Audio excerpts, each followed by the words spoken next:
आखिर ऐसी क्या मजबूरी कि अभी तक सेठ जी के खिलाफ नहीं हुई कोई कार्यवाही? क्या उन बेचारे उन दो गरीब बुजुर्गों को जेल भेजने की जा रही है तैयारी? नमस्कार दोस्तों, बाड़मेर की बेशकीमती रीको की जमीन के फर्जी तरीके से पट्टे बनाने का मामला आप सबके जहन में है। दरअसल बाड़मेर के रीको की करीब 25-30 करोड़ रुपए की जमीन सेठ जी ने उसे हड़पने के लिए बेचारे दो गरीब लोगों को मोहरा बना दिया। अब हर कोई व्यक्ति यही कह रहा है कि क्या सेठ जी के द्वारा अपने फायदे द्वारा बनाए गए इस पट्टों के कारण उन दो बेचारे गरीब लोगों को जेल होगी? पूरी जानकारी मैं आप लोगों को दूंगा, लेकिन उससे पहले मैं चाहूंगा कि तमाम दर्शक इस खबर को पूरी ध्यान से सुनिएगा और इस पर आपके कमेंट जरूर कीजिएगा। दरअसल बाड़मेर की जो बेशकीमती रीको की जमीन थी उस पर कोर्ट का स्थगन था। वो रीको को आवंटित थी और उस जमीन की जानकारी एक सेठ जी को लगी। सेठ जी बाड़मेर के प्रतिष्ठित सेठ जी। सेठ जी ने इधर उधर जुगाड़ करके दो गरीब लोगों को देखा और उनको बोला कि मैं आपके नाम के फर्जी तरीके से दस्तावेज पेश करके पट्टे बना रहा हूं और उसके बदले में आपको कुछ पैसे दे दूंगा। बेचारे गरीब लोग लालच में आ गए और उन्होंने कहा कि ठीक है, जबकि उन गरीब लोगों को पता ही नहीं कि हमारे नाम से इतना बड़ा खेल किया जा रहा है। उनको लगा कि कोई जमीन होगी, क्योंकि हम लोग एससी के जाति से हैं तो किसी जमीन को नाम हमारे करवा रहे होंगे, क्योंकि एससी की जमीन एससी के नाम की ही होती है। और उन लोगों के नाम फर्जी तरीके से दस्तावेज पेश करके 25 करोड़ रुपए की जमीन के पट्टे बनवा दिए। इसमें सेठ जी के घर के 50 लाख रुपए भी लगे पट्टे बनवाने के। पट्टे जब बने उसके बाद ये बात सामने आई कि रीको की जमीन के फर्जी तरीके से सेठ जी ने पट्टे बना दिए। तुरंत प्रभाव से नगर परिषद ने इस पर एक्शन लिया, जिला प्रशासन ने एक्शन लिया और बाड़मेर के नेताओं ने इस पूरे मामले में संज्ञान लेते हुए कहा कि इन पट्टों को तुरंत प्रभाव से निरस्त कर दो। उसके बाद से ये चर्चाएं थी कि अब सेठ जी के खिलाफ मामला दर्ज होगा। सेठ जी ने जिस तरीके से ये कोर्ट के स्थगन के बावजूद सरकार को आवंटित रीको को आवंटित जो जमीन थी उसके पट्टे बनाए हैं, तो अब सेठ जी के खिलाफ कार्रवाई होगी।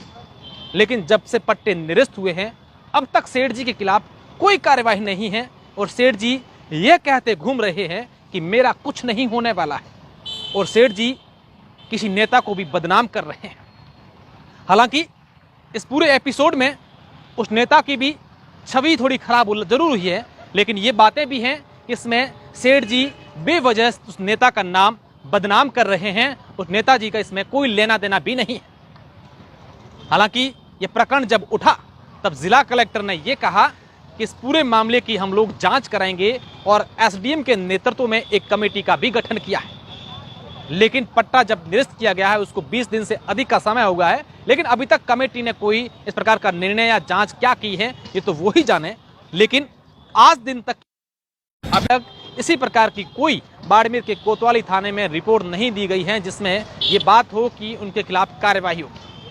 लेकिन बड़ा सवाल ये है कि क्या इस पूरे प्रकरण में नेताजी को बेवजह बदनाम, क्या सेठ जी के खिलाफ कोई कार्यवाही नहीं होगी? क्या वो दो बुजुर्ग लोग हैं, गरीब लोग हैं, क्या उनको सजा होगी या उनको जेल होगी या उनके खिलाफ कार्यवाही होगी? तो उनका क्या? सेठ जी ने जिस तरीके से ये पूरा का पूरा प्रकरण ये सामने आया है उसके बाद से 20 दिन से बाड़मेर के हर गली चौराहे पर यही चर्चा है कि आखिर सेठ जी के पास ऐसा क्या पावर है। अभी तक किसी प्रकार का कोई मामला ही दर्ज नहीं। अब हर कोई व्यक्ति यही कह रहा है, ये देखने वाली बात होगी क्या सेठ जी को वाकई में बख्शा जाएगा या फिर सेठ जी के खिलाफ कोई एक्शन होगा। जब से ये प्रकरण सामने आया उसके बाद से सेठ जी के अन्य कई कामों की शिकायतें लगातार लोग मीडिया को दे रहे हैं और ये कह रहे हैं कि सेठ जी ने वहां पे भी इस प्रकार से पट्टे बनाए हैं, वहां सेठ जी का ये अनलीगल काम चल रहा है, यहाँ वो चल रहा है। हालांकि ये छोटे मोटे सब जगह हम लोग देखते भी रहते हैं, उनकी खिलाफ कार्रवाई भी होती है जब ये संज्ञान में आता है। लेकिन सेठ जी अब गलियों में यही घूमते कह रहे हैं कि मेरे खिलाफ कोई कुछ नहीं कर सकता क्योंकि मेरे पास पावर है। अब हर कोई व्यक्ति इसी बात का इंतजार कर रहे हैं। ये देखने वाली बात होगी कि इनके खिलाफ क्या कार्यवाही होगी।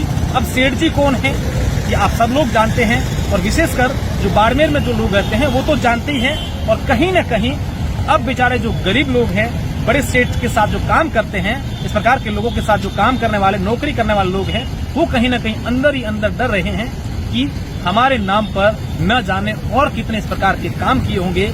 अब ये काफी चर्चाओं का विषय बना हुआ है।